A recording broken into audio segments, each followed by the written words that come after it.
Hey guys, welcome back to our channel and thanks for joining us today. What's something people don't know about the Kursk submarine?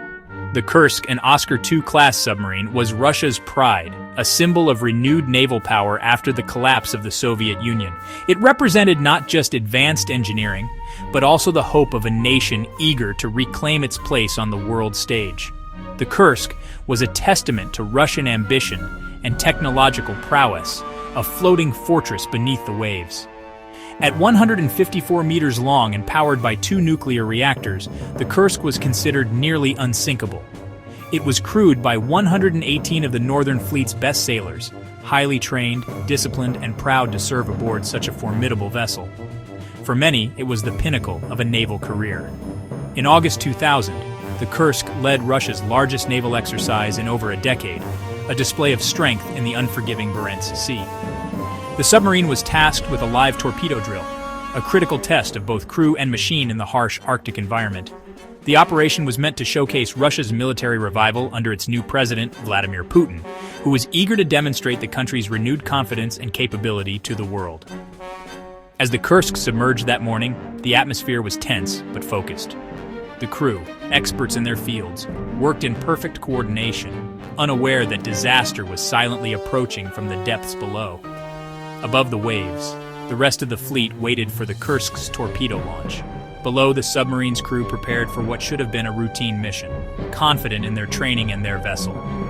No one could have imagined that the pride of the fleet was about to become the center of a national tragedy, forever changing the course of Russian naval history.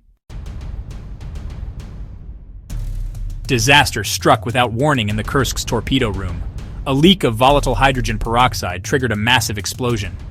The crew had no time to react as the highly reactive chemical ignited, sending a shockwave through the confined space. In an instant, chaos erupted, alarms blaring and lights flickering as the force of the blast reverberated through the submarine's steel hull. The blast tore through the submarine's front, instantly killing those in the forward compartments. Debris and fire swept through the area, leaving devastation in its wake. The crew in the rear could only guess at the scale of the disaster unfolding ahead. 2 minutes later, a second, even larger explosion rocked the vessel, registering on seismic monitors across continents. The shock wave was so powerful that it was detected by scientists thousands of kilometers away, confirming the magnitude of the catastrophe. The Kursk plunged to the seabed, mortally wounded, at a depth of 108 meters. The once mighty submarine now lay silent and broken on the ocean floor, its fate sealed in a matter of minutes. In the darkness, 23 survivors, led by Lieutenant Captain Kolesnikov, gathered in the stern's escape compartment. They huddled together, trying to stay calm, as they assessed their grim situation and waited for any sign of rescue. Trapped with dwindling oxygen, they clung to hope, waiting for rescue. Every breath became precious as the hours dragged on, and the reality of their predicament set in. Kolesnikov documented their ordeal, listing the names of those still alive. His notes would later become a haunting testament to their courage and desperation in the face of overwhelming odds. In the cold and dark, they listened for signs of help from above, straining to hear any sound that might signal salvation. But as the hours passed, hope began to fade, replaced by the chilling silence of the deep. On the surface, confusion and denial delayed the response. It took over 11 hours to locate the Kursk. Precious time was lost as officials downplayed the crisis. The Russian Navy's rescue attempts repeatedly failed, hampered by outdated equipment and poor communication. International offers of help from Britain, Norway, and the US were refused for days, as secrecy and pride took precedence.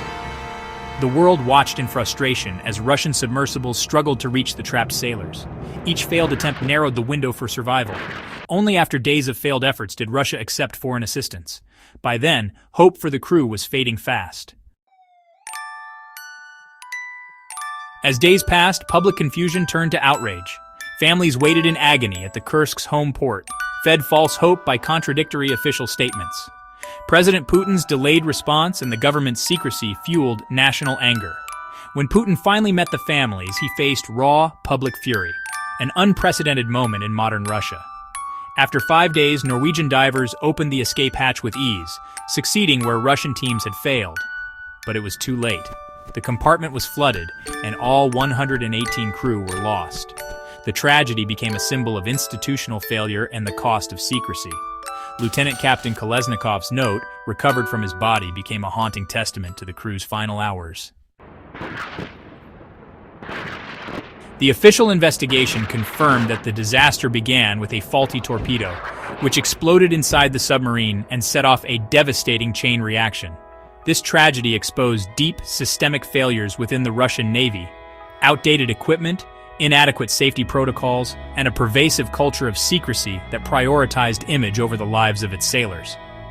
In 2001, after a massive and complex salvage operation, the Kursk was finally raised from the seafloor, allowing most of the bodies to be recovered and giving families a chance to mourn. Investigators were then able to confirm the sequence of catastrophic events that led to the loss of the submarine and its crew. The Kursk tragedy became a national humiliation, deeply affecting Russia's sense of pride and shaping President Putin's approach to power, crisis management, and media control. Widespread media criticism of the government's slow and secretive response led to a crackdown, resulting in even tighter state control over information and public discourse.